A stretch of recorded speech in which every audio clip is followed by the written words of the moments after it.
कर्म में अगर सच्चाई है तो कर्म कहाँ निष्फल होगा। हर एक संकट का हल होगा, वो आज नहीं तो कल होगा। मैंने सिविल सर्विसेज से लेकर ग्रुप डी तक का एग्ज़ाम दिया। मैंने सीएपीएफ एग्ज़ाम से पहले सीएपीएफ एग्ज़ाम था जो मैंने फर्स्ट अटेम्प्ट में क्रैक किया है, वरना इससे पहले मैंने 15 गवर्नमेंट जॉब्स के एग्ज़ाम दिए and I faced failure rejection in every exam. Hello everyone, this is Siksha Bhardwaj. I secured All India rank 112 in CAPF Assistant Commandant 2024 exam. Talking about my background, I basically belong to Mahendragarh district of Haryana and वहीं से ही मैंने अपनी schooling complete करी है पूरी। फिर मैंने अपनी ग्रेजुएशन मैथमेटिक्स में कंप्लीट करी from Gargi college of Delhi university in 2023। Graduation ख़त्म होने के बाद मैंने 1 साल का ब्रेक लिया और फिर मैंने अपने घर से ही कॉम्पिटिटिव एग्ज़ाम की तैयारी करना स्टार्ट किया और 2024 में मैंने CAPF का फर्स्ट अटेम्प्ट दिया and I successfully clear that exam. Now my journey towards uniform services. So जो मोटिवेशन था कि यूनिफॉर्म सर्विसेज में जाना है, ये मोटिवेशन मेरी फैमिली से आता है। मेरे ग्रैंडफादर, मेरे uncle, so both are in defence forces. तो जब भी कभी मैंने उनको यूनिफॉर्म में देखती थी और कभी वो अपने लाइफ के एक्सपीरियंसेस को शेयर करते थे कि मिलिट्री ने उनको क्या क्या चीज़ सिखाई है, that really inspired me to go in the same field. And college time पर मैंने NCC को ज्वाइन किया and NCC provided me a very good exposure to the military life style. NCC के अंदर वहाँ पर आपको काफ़ी एक्टिविटीज़ करवाई जाती हैं, जैसे ड्रिल सिखाया जाता है, फायरिंग एंड कैंप्स ऑर्गेनाइज करवाए जाते हैं। तो वहाँ पर आपको थोड़ा सा आइडिया मिल जाता है कि इन फ्यूचर अगर आप कभी डिफेंस फोर्सेस को ज्वाइन करते हैं तो आपकी लाइफस्टाइल किस तरह की होगी।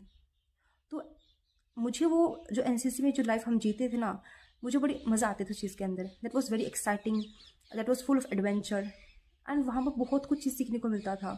Discipline, leadership skill, punctuality and all this thing are required in the defence forces.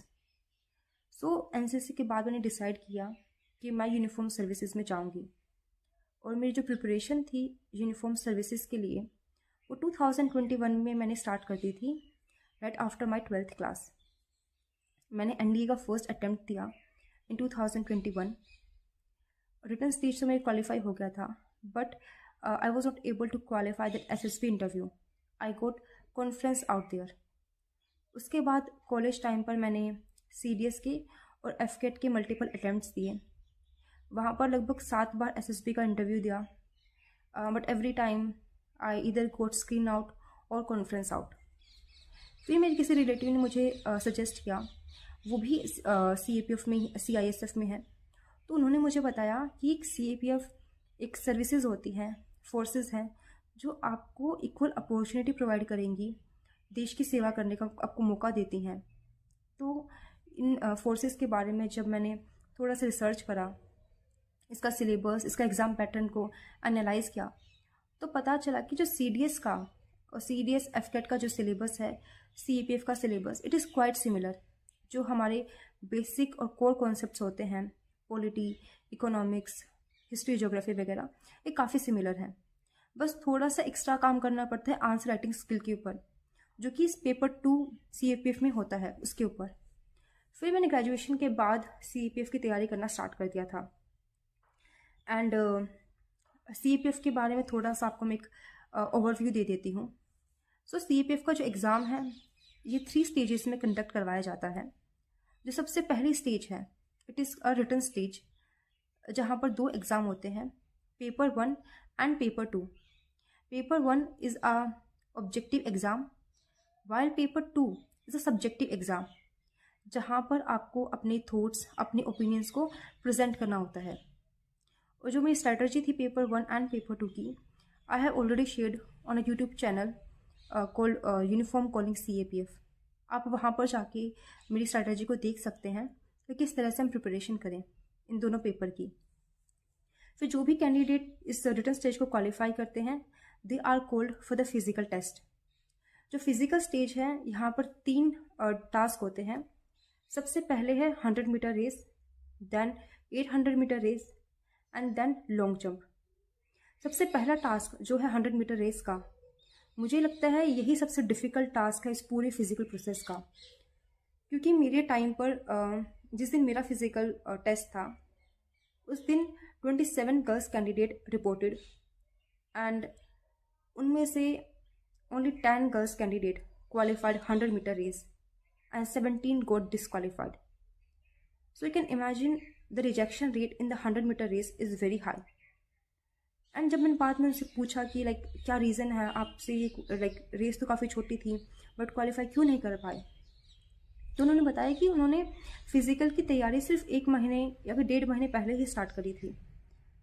क्योंकि this is our human nature, हम सोचते हैं कि भाई फिज़िकल की एक तो इसके मार्क्स ऐड नहीं होते हैं तो हमें लगता है कि इसकी कोई इंपॉर्टेंस है नहीं, बट ऐसा नहीं है। अगर किसी एग्ज़ाम में किसी स्टेज को ऐड किया गया है तो उसकी उतनी ही रेलिवेंस है। इस एग्ज़ाम में या फिर किसी भी एग्ज़ाम में हर स्टेज की अपनी इंपॉर्टेंस होती है, तो आप किसी भी स्टेज को लाइटली नहीं ले सकते हैं। आपको हर चीज़ को बड़े सीरियसनेस के साथ में प्रिपेयर करना होगा। क्योंकि अगर आपने थोड़ी सी भी केयरलेसनेस दिखाई, अगर आपने इग्नोरेंस दिखाई किसी भी स्टेज के रिगार्डिंग, तो आपको वापस से स्क्रैच से स्टार्ट करना पड़ सकता है। अब जो भी कैंडिडेट फिजिकल स्टेज में आउट हो गए थे तो उनको वापस से ज़ीरो से स्टार्ट करना पड़ेगा, वापस से रिटर्न स्टेज देकर फिजिकल पर आना पड़ेगा। सो दैट्स वाई आप हर एक स्टेज को उतनी ही इम्पोर्टेंस दें, अपना 100% दें हर स्टेज पर। आप कभी भी जब फिजिकल की तैयारी करें तो कम से कम आप 3 से 4 महीने पहले से तैयारी करना स्टार्ट कर दें। चाहे वो 100 मीटर रेस है, 800 मीटर रेस है, दिखने में कम लगती है बट वहाँ पर आपको स्टेमिना की रिक्वायरमेंट है, स्पीड चाहिए होती है। क्योंकि एक तो ना प्रेशर काफ़ी होता है, क्योंकि हमें कंपटीशन दिखाई देता है कि इतने कैंडिडेट्स आ रखे हैं, तो प्रेशर होता है। तो उस टाइम पर आप जब आपने 3 से 4 महीने पहले प्रिपरेशन कर रखी होगी तभी आप मेंटली प्रिपेयर हो सकते हैं उस सिचुएशन के लिए। तो दैट्स वाई हर स्टेज को आप उतनी ही इम्पोर्टेंस दें ना। जो भी कैंडिडेट फिजिकल स्टेज को क्वालिफाई करते हैं उसके बाद आती है इंटरव्यू स्टेज। और मुझे लगता है कि जो इंटरव्यू स्टेज है ना, पूरी प्रिपरेशन जर्नी की सबसे एक्साइटिंग स्टेज होती है। क्योंकि जब भी कोई कैंडिडेट यूपीएससी एग्ज़ाम की तैयारी करता है, इस साइकिल के अंदर एंटर करता है, उसका एक ही सपना होता है कि मुझे एक बार यूपीएससी भवन में जाकर इंटरव्यू देना है। एंड क्योंकि यूपीएससी भवन में आपका सिलेक्शन होना ना होना is a secondary thing, but UPSC भवन में जाना, वहाँ पर बस एंटर ही करना, it will create a life long memory. क्योंकि वहाँ पर इतने एलीट लोग होते हैं, इतने एक्सपर्ट्स होते हैं अपनी अपनी फील्ड में, वो 30 मिनट बैठकर आपको सुन रहे हैं, आपके आपके ओपिनियंस को इतनी इम्पोर्टेंस दे रहे हैं। सो ये अपने आप में एक बड़ी बात है। And that's why I think UPSC interview बहुत ही एक्साइटिंग स्टेज होती है पूरी प्रिपरेशन जर्नी की। मेरा जो एक्सपीरियंस था, मैंने 120 मार्क्स स्कोर किए थे इंटरव्यू के अंदर and that was a very good score in my batch.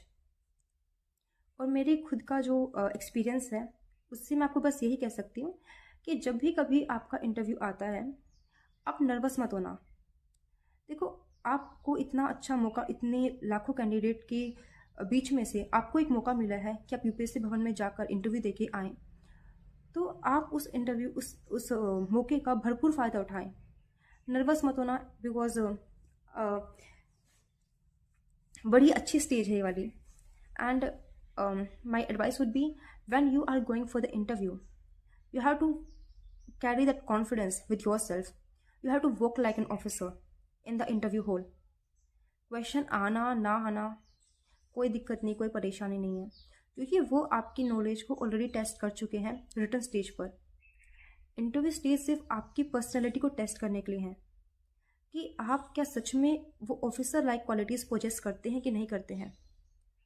तो आप वहाँ पर जाके ऑनेस्टी दिखाएं, पेशेंस रखें, कामनेस रखें और बस आराम से उस 30 मिनट को एंजॉय करें। क्वेश्चन नहीं आता है, सॉरी बोलकर आप नेक्स्ट क्वेश्चन पे प्रोसीड कर सकते हैं। बस मेरी ये टिप्स रहेगी इंटरव्यू स्टेज के लिए। अब जो कैंडिडेट इंटरव्यू स्टेज को क्वालिफाई करते हैं, उसके बाद मेरिट लिस्ट आती है and in that merit list those candidates get their name, they are they got a chance to serve the nation and to be the part of uniform services. So जब list में नाम आता है, I think वो सबसे अच्छा experience होता है। आपको लगता है कि आपकी जो पूरी मेहनत थी, आपने जिस इंटेंट के साथ में इस प्रिपरेशन साइकिल में आप एंटर हुए थे, वो आपकी मेहनत आज फल लेकर आई है। और जब वो उस लिस्ट के अंदर नाम आता है ना, वो सिर्फ आपके लिए खुशी का पल नहीं होता, वो पूरी फैमिली, पूरी सोसाइटी, सबके लिए होता है। क्योंकि आपने जितनी मेहनत करी है उतनी ही आपके फैमिली मेम्बर्स ने मेहनत करी है। So I think that is a very beautiful moment of the life when you get your name in that list. Now कुछ डाउट्स मेरे पास आए थे। Aspirant often ask like how to deal with failure. So I will tell that failure, first normalise failure in life, accept failure. Success हमारी life का part है, उसी तरह से ही failure is also part of life. And when you fail, it shows कि आपने मेहनत करी है, आपने कोशिश करी है।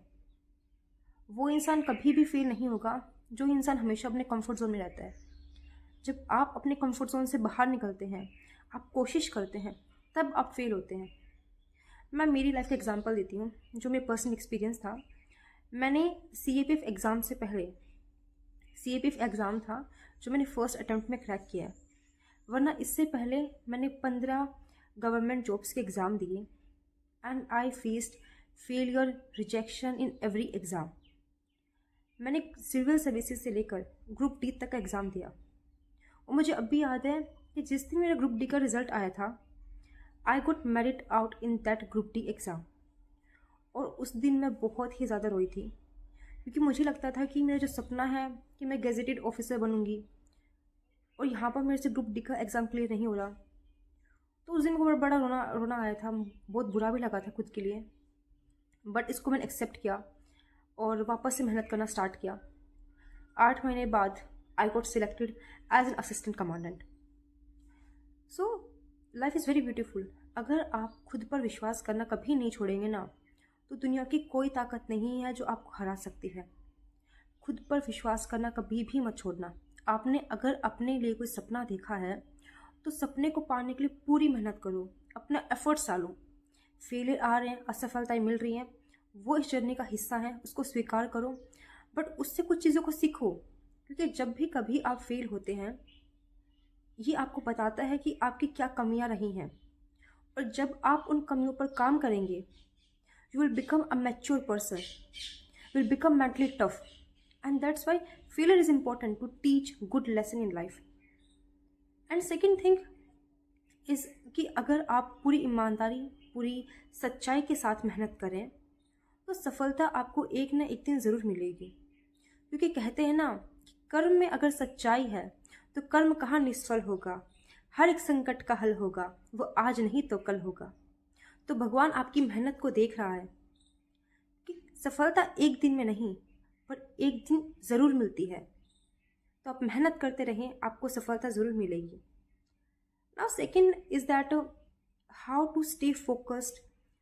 एक तो कंपटीशन इतना ज़्यादा बढ़ रहा है, इस कॉम्पिटिटिव इन्वायरमेंट से कैसे डील करें। सो देखो, कंपटीशन बढ़ रहा है, इट इज़ ट्रू, बट अगर हम रियलिटी में देखें तो अगर किसी भी एग्ज़ाम में अगर 10 लाख बच्चे फॉर्म भरते हैं, तो उसमें हार्डली 50,000 से 1 लाख बच्चे ऐसे होते हैं जो फुल फोकस के साथ प्रिपरेशन करें, वरना बाकी सबके सब डिस्ट्रैक्टेड हैं। कोई इंस्टाग्राम की रील्स पर, कोई यूट्यूब के शॉर्ट्स पर, कोई अपने आप को दूसरों से कंपेयर करने पर। तो जो इस डिस्ट्रैक्टेड माहौल के अंदर फोकस हो गए ना, देन विल बिकम सक्सेसफुल। आपको अपनी लाइफ का अर्जुन बनना होगा। जिस तरह से अर्जुन जब चिड़िया की आंख पर निशाना लगा रहा था, उसके आसपास हजारों डिस्ट्रैक्शन थी, पर उसे अपने लक्ष्य के अलावा कुछ भी नहीं दिखाई दिया। उसी तरह से ही आपको भी अपनी लाइफ का अर्जुन बनना है। डिस्ट्रैक्शन के बीच में आपका फुल फोकस, फुल कंसंट्रेशन अपने गोल के ऊपर होना चाहिए। कोई भी डिस्ट्रैक्शन आपको भ्रमित ना कर सके। तो आप बिल्कुल फोकस के साथ में, कंसंट्रेशन के साथ में बस मेहनत करते रहे, लगे रहे अपने काम के ऊपर। एक ना एक दिन आपका काम ज़रूर बोलेगा आपके लिए। And I am just going to end this video. But before ending this video, I want to share a message with the girls candidates specially.